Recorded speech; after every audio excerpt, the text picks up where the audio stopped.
सुबह की पहली किरणें एक छोटे से गांव पर पड़ रही थी। चारों तरफ शांति थी। खेतों पर ओस की बूंदें चमक रही थीं और पक्षियों की मधुर आवाजें वातावरण को जीवंत बना रही थीं। लेकिन इस खूबसूरत गांव के एक टूटे फूटे मिट्टी के घर में गरीबी और दर्द की एक अलग ही कहानी छिपी हुई थी। उस घर में एक बूढ़ी माँ सावित्री और उसका इकलौता बेटा अर्जुन रहते थे। अर्जुन के पिता कई साल पहले इस दुनिया को छोड़ चुके थे। तब से माँ और बेटा एक दूसरे का सहारा बनकर किसी तरह अपना जीवन गुजार रहे थे। घर में खाने के लिए बहुत कम राशन बचा था। चूल्हा ठंडा पड़ा था, लेकिन माँ की ममता आज भी उतनी ही गर्म थी। अर्जुन रोज जंगल जाकर लकड़ियां काटता और उन्हें बेचकर घर का खर्च चलाने की कोशिश करता था।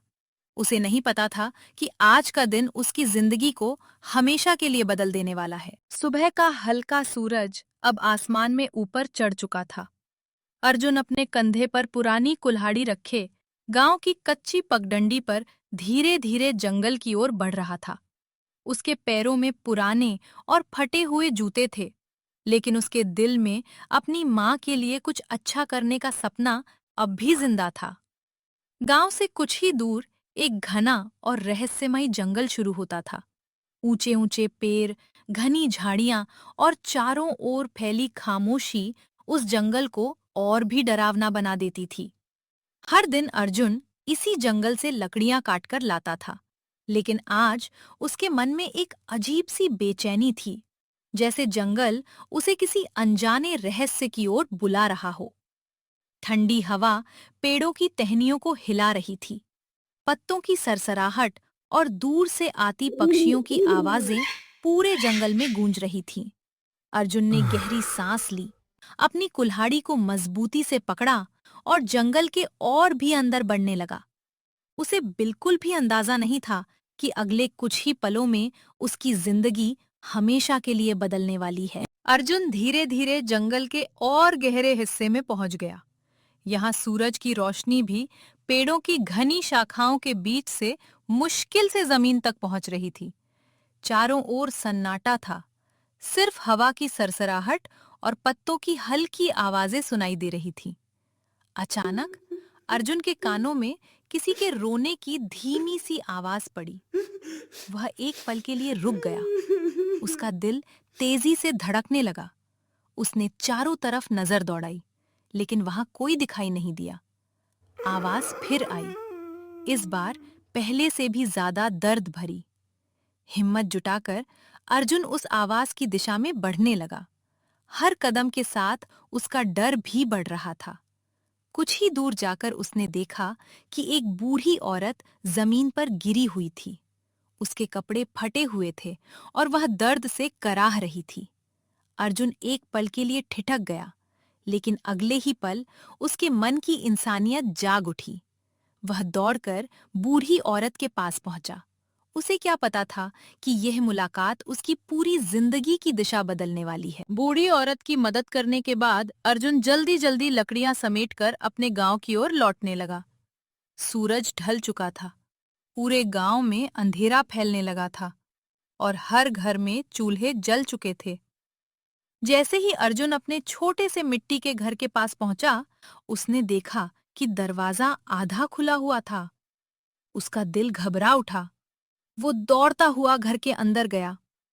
अंदर का नजारा देखकर उसके पैरों तले जमीन खिसक गई। उसकी माँ सावित्री जमीन पर बेहोश पड़ी थी। अर्जुन घबराकर माँ के पास बैठ गया। उसने कांपते हाथों से माँ का सिर अपनी गोद में रखा। उसकी आंखों से आंसू बहने लगे। वो बार बार माँ को पुकार रहा था, लेकिन माँ की आंखें नहीं खुल रही थीं। गरीबी ने उनके घर से खुशियां पहले ही छीन ली थीं, और अब अर्जुन को अपनी माँ को खोने का डर सताने लगा। उसने मन ही मन भगवान से प्रार्थना की, हे भगवान, मेरी माँ को कुछ मत होने देना। उनके बिना मेरा इस दुनिया में कोई नहीं है। उसी पल अर्जुन ने ठान लिया कि चाहे कितनी भी मुश्किलें आएं, वो अपनी माँ को बचाने के लिए हर संभव कोशिश करेगा। अर्जुन पूरी रात अपनी माँ के सिरहाने बैठा रहा।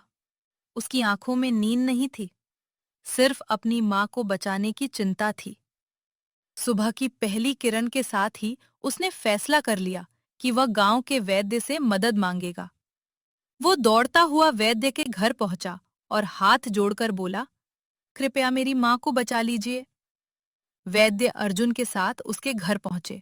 उन्होंने सावित्री की नब्ज देखी और गहरी सांस लेते हुए कहा कि उनकी बीमारी गंभीर है। वैद्य ने बताया कि उन्हें बचाने के लिए एक दुर्लभ जड़ी बूटी की जरूरत है, जो गांव के पास वाले घने जंगल के सबसे खतरनाक हिस्से में मिलती है। ये सुनकर अर्जुन के पैरों तले जमीन खिसक गई।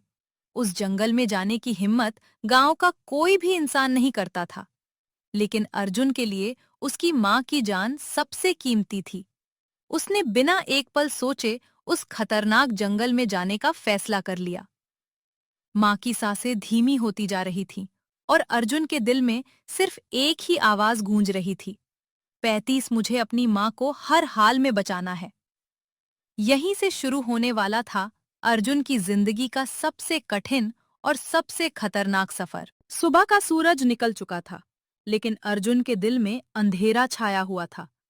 उसके पास समय बहुत कम था, क्योंकि उसकी मां की सांसें हर पल कमजोर होती जा रही थीं। उसने अपनी कुल्हाड़ी कंधे पर रखी, भगवान का नाम लिया और अकेले ही उस घने जंगल की ओर चल पड़ा, जहां जाने की हिम्मत गांव का कोई नहीं करता था। जंगल के अंदर कदम रखते ही चारों तरफ गहरा सन्नाटा छा गया।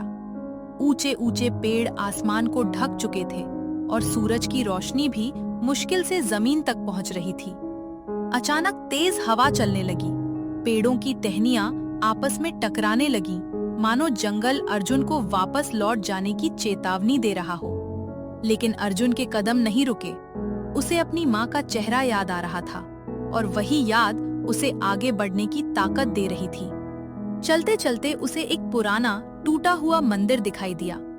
मंदिर के सामने एक बुजुर्ग साधु शांत भाव से बैठे थे, जैसे वे अर्जुन का ही इंतजार कर रहे हों।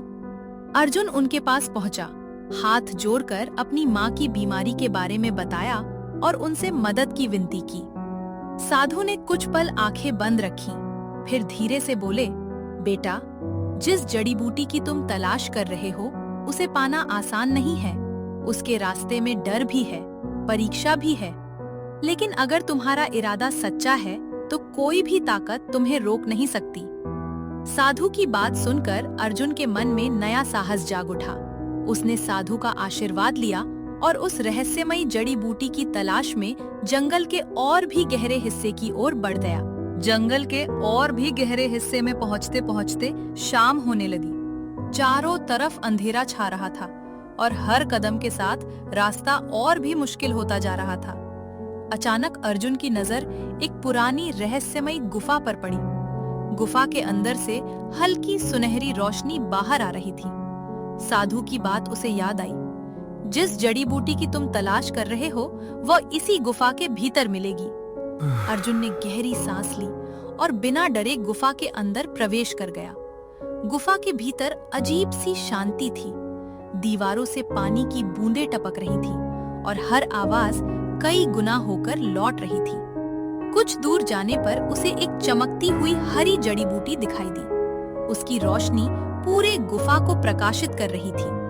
जैसे ही अर्जुन ने जड़ी बूटी तोड़ने के लिए हाथ बढ़ाया, जोरदार आवाज गूंजी और गुफा हिलने लगी।